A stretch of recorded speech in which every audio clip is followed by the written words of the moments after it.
नमस्कार दोस्तों, आपका फिर से स्वागत है मेरे चैनल में डिजिवर्स एकेडमी, जिसमें आप आज का कंसेप्ट हम देखने जा रहे हैं गणेश जी के जीवन के बारे में। तो आप सभी को गणेशोत्सव की हार्दिक शुभकामनाएं सबसे पहले। लेकिन गणेशोत्सव सेलिब्रेट करने से पहले हमें यह जानना बहुत ज़रूरी है कि उसके पीछे का वैज्ञानिक महत्व क्या है और गणेश जी के जीवन से हमें क्या संदेश मिलता है। तो इन दोनों चीज़ों को हम देखेंगे, लेकिन उससे पहले ये जानना ज़रूरी है कि जो ये वीडियो है वह हमारे पिछले वीडियो का एक सिक्वल है, जो कि हमने सबसे पहले अपलोड किया था इसी चैनल पे। तो ईश्वर के अस्तित्व के बारे में हमने पहले एक वीडियो डाला था, जिसमें हमने अणुसंरचना को ईश्वर के अस्तित्व से जोड़ के देखा था। तो इसमें हमने कहा था कि जो भगवान शिव है उनको इलेक्ट्रॉन्स के जैसे हमने कंपेयर किया था। तो यहाँ पे उसका सिक्वल हम बनाने जा रहे हैं, जिसमें हम देखेंगे कि गणेश जी का महत्व इस अणुसंरचना और सृष्टि के निर्माण में क्या रहा है। तो शुरू करने से पहले आपको बता दें कि अगर आपने अभी तक ये चैनल सब्सक्राइब नहीं किया होगा तो ज़रूर कीजिएगा। अगर आपको ये वीडियो पसंद है तो लाइक कीजिएगा और लोगों को बताइएगा, ताकि वैज्ञानिक तरीके से हमारे शास्त्रों का महत्व लोगों तक पहुंच सके। ये ज़रूरी है इस देश के लिए भी और हमारी संस्कृति का बचाव करने के लिए भी। तो ठीक है, आगे बढ़ते हैं। जो शिव जी है उन्हें हम इलेक्ट्रॉन्स के जैसे हमने कंपेयर किया था। तो अगर हम गणेश जी के जीवन में सबसे महत्वपूर्ण घटना देखते हैं तो वह यही थी कि गणेश जी का सिर काटा गया था महादेव जी के द्वारा। तो यहाँ पे वह ब्रह्मा, विष्णु और महादेव है, ये तीनों उन मूलद्रव्य के मूलभूत कण जो कि इलेक्ट्रॉन्स, न्यूट्रॉन और प्रोटॉन्स है, उसके निर्गुण स्वरूप को यहाँ पे दिखाते थे। लेकिन ज़रूरी था कि इस निर्गुण स्वरूप को सगुण स्वरूप में लाया जाए। तो इसके लिए गणेश जी का अवतरण हुआ था।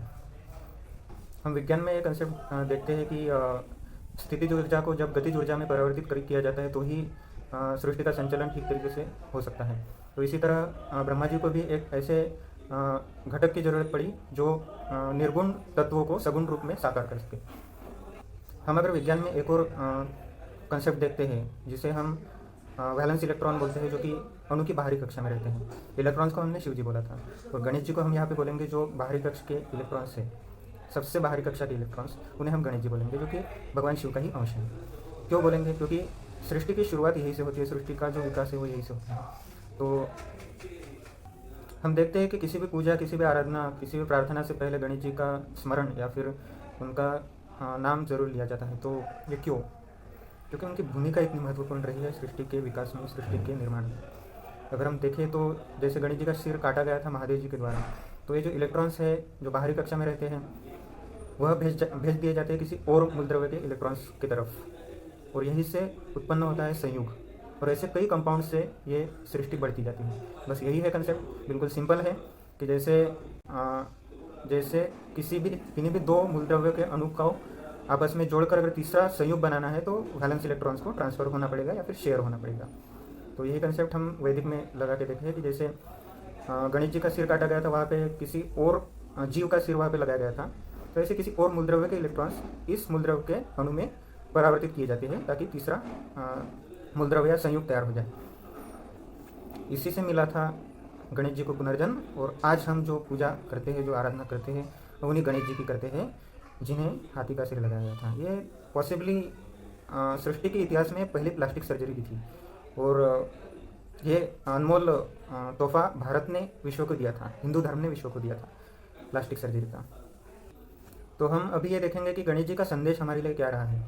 तो जैसे हम किसी भी मूर्ति में देखते हैं, गणेश जी के बाजू में एक चूहा रहता है जो कि उनका आसन है। तो गणेश जी का पहला संदेश है कि हम किस परिस्थिति में खड़े हैं इससे महत्व नहीं है, हम किस परिस्थिति में खड़े हैं इससे महत्व नहीं है, हम क्या है इससे महत्व है। हमारी बुद्धि कितनी है उस परिस्थिति में खड़े होने की, ये मायने रखता है। बाद में उन्हें अपने उर्वरित आयुष्य में हाथी का सर लेके जीना पड़ा।